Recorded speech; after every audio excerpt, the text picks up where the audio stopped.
Chapter 5, Robert and Sarah Stewart, 1765 to 1854. Robert Stewart was born in a caring and Christian home with plenty of brothers and sisters to spoil him. He grew up in a close-knit community with other Scots-Irish, many of them his relatives. Here's Jack with the story. Well, we just finished the last part of the story about Hugh Stewart, the frontiersman who left his homeland of Scotland and Ireland and came to America to start life in the New World. Those people who came to this country to become the country that we know today as the United States of America have celebrated that with a song called My Country 'Tis of Thee. The song goes like this: My country 'tis of thee, sweet land of liberty, of thee I sing. Land where my fathers died, land of the pilgrim's pride. From every mountainside, let freedom ring. Today we'll talk about Hugh Stewart's son, Robert Stewart. It was a happy day for the newly married parents when Robert Stewart was born in 1765. The previous year, his mother, Nancy Moore, married the widower, Hugh Stewart. Robert was born into a home that already had 6 children in it.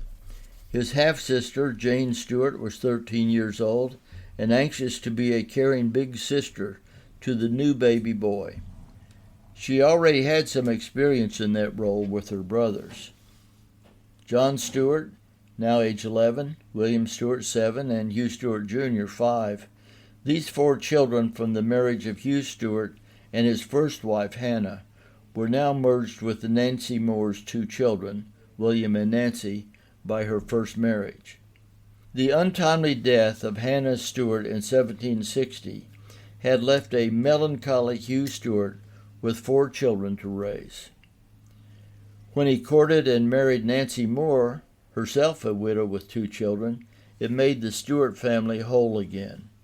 Robert was born into a caring Christian home with plenty of brothers and sisters to spoil him.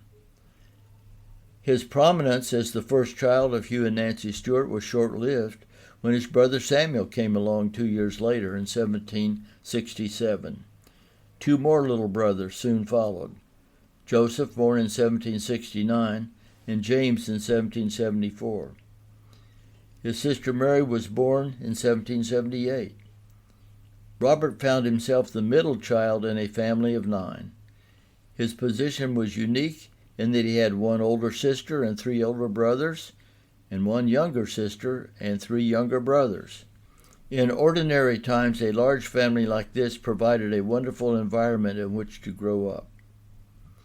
Hugh Stewart had built a fine log home for his growing family. They lived where water was plentiful, with Beaver Creek running through the property. The rolling hills in this part of Pennsylvania were lush with trees and vegetation and readily supported farming of all kinds. A nearby neighbor had an apple orchard. The weather offered 4 seasons, with warm, sultry days in the summer, when Robert and his brothers and sisters could run and play in the fields, and cold, snowy winter days, when they learned how to survive on a frontier farm and still have a nice, warm home to come into. The neighbors were predominantly from the same Scots-Irish background as the Stewarts, and most of them were Presbyterians. In fact, many of them were relatives.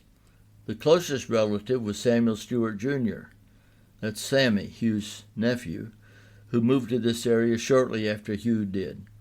He lived just 6 farms south of the Stewarts in Hanover Township. Young Robert shared his childhood with a multitude of cousins and brothers and sisters. When he was 15 years old, he celebrated the 4th of July with his half-brother Hugh Jr., 21, his brother Samuel, 13, Joseph, 11, and James, 6. His sister Mary, age 2, would be somewhere around 2. When his second cousins, the children of Samuel Jr., came by, there were 5 more kids: Sarah, age 9, Samuel Elder, age 4, Robert Templeton, age 7, James B., age 3, and Charles, age 2. The Samuel Stewart family continued to grow, introducing 3 more second cousins, John Templeton, Mary MacLean, and Agnes, in the following 6 years. Games like marbles, jacks, mumbledy-peg, dolls, and the cup and ball toss were popular then, along with old favorites like hide-and-seek, tag, jump rope, and cards. In ordinary times, this would have been an ideal childhood. But times were not ordinary in Robert Stewart's youth. There were rumblings of war resulting from the disdain the English government had for its colonies in America. Americans were not free and independent in the middle of the 18th century. They were subjects of the royal government of Great Britain, with a king called Mad King George, that's what they called him, who seemed to delight in being unpopular in the colonies. He had all the colonists, including the Stuarts, fighting mad about the taxes imposed on the Americans without them having representatives in the British Parliament. And then, when the colonists refused to pay the taxes, he sent troops to enforce them. Robert's brother John was the first of the family to join the Continental Army to fight the British and became a prisoner. Samuel, his cousin, joined too. However, it was not the politics of the adults that affected Robert's youth as much as the Indians did. This was a time and a place where people remembered and worried about Indian attacks on the families. Robert grew up on his father's farm on Beaver Creek, just south of Jonestown Road. Neighbor and family friend Joseph Barnett's property was one farm above Hugh Stewart's, and Beaver Creek went through both farms. Robert had the story drummed into him many times about why his activities had to be restricted because of the Indian problem. A few years before he was born, the Indians had attacked and run off with 2 children in this area. They ran right through the middle of Hugh Stewart's farm. From then on, the families made sure their children understood how dangerous it was around that creek, and forbade their children from playing around it, for fear the Indians would return. There were strict penalties if any of the children were found to be in the woods without the parents' permission. The Indians had made many incursions into the country along the Susquehanna River. Hanover settlers were driven from their homes. Many left their farms and homes for safer regions. The Indian problem worsened in the area in 1763. 2 years before Robert was born, a gang of local colonists started violently murdering local Indians. Indian stories caused a great deal of angst among the boys, especially as they tried to go to sleep at night. One night, when he was 6 years old, Robert whispered to his older brother William, "Hey, Willie, are you awake?" "Huh?" William said from the deep sleep. "Wake up. I think I heard a noise outside. I think it was Injuns." "Go back to sleep, Robbie. There ain't no Indians out there anymore." William responded with an irritated grunt. "But I heard something. What if there are Indians out there? What would we do?" "Look, Robbie, there haven't been any Indians around here for the last couple of years. If they did come back, Pa would be out there with his rifle. They wouldn't mess with him, so don't be scared." "What if they set the house on fire? What would we do then?" asked Robert. "You could run out and hide in the outhouse. Now let me go to sleep," said William. "It would smell too bad in there. Couldn't I go somewhere else?" That's when the voice came from the parents' room. "I'll tell you where to go.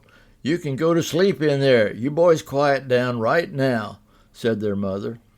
William, always the brave one, grew up to be an ensign in the Pennsylvania troops during the Revolutionary War. So that ended the problem for the night, but there were other nights to follow when the young children could not forget the stories they had heard about the terror caused by Indians in the days past. By the time he was 16 years old, Robert was ready to get some formal education. By then, his sister Jane and brothers John and William were married and living away from home. Hugh enrolled his sons, Hugh Jr., Robert, and Samuel, in Joseph Allen's school, held in the meeting house at Paxtang Presbyterian Church. Parents in the community had agreed to the terms of employment of the schoolmaster, according to this document that reads like this: "We and each of us whose names are hereunto subscribed, being willing to employ Joseph Allen to teach our children to read, write, and arithmetic, as far as the end of reduction in Dilworth's assistant, in English, according to the best of his capacity, for the term of 1 year, from the time he shall begin." They agreed to pay him 5 shillings hard money, or wheat of the same value, for each student for each quarter, and to provide him with meals, lodging, a stove, and firewood at a house near the school. Hugh Stewart and others in the community signed this contract on November 16, 1781, and on August 31, 1782, the 3 Stewart boys were in the class of 67 students who attended the first year that Joseph Allen directed the school. Robert and Hugh Jr. completed 7.5 months, and Samuel completed 4 months of schooling that first year. Master Allen had a reputation as a great educator, and his services were in demand. He had a stern and forbidding appearance, and was noted as a firm believer in the use of the rod as a way to promote good morals and to hasten the intellectual faculties of slow learners. When he stalked around the classroom, rod in hand, he struck terror in the hearts of his young students. Joseph Allen remained a teacher in Dauphin County until 1810, and many elderly men in their 70s still shuddered when they recalled their days in his school. Robert's father and mother were members of the Old Covenanter Newside Church while the family was growing up. That church was located in Lower Paxtang Township on Union Deposit Road, 6 miles east of Harrisburg, 2 miles north of Paxtang Church, and 9 miles southwest of Hanover Church. They buried Hugh's first wife, Hannah, in the Newside graveyard in 1760. By 1787, the church closed down, and most of the members joined the Paxtang Church. They tore down the Old Covenanter meeting house and used the proceeds from the sale of the materials to build a new picket fence around the Newside graveyard. The fence decayed over time, and Samuel Schreer, Squire McClure, and Robert Stewart paid to rebuild it. The story of Robert Stewart continues next week when he meets a young woman named Sarah Finney. They marry in 1789 and raise a large family of 5 boys and 6 girls. See you next week.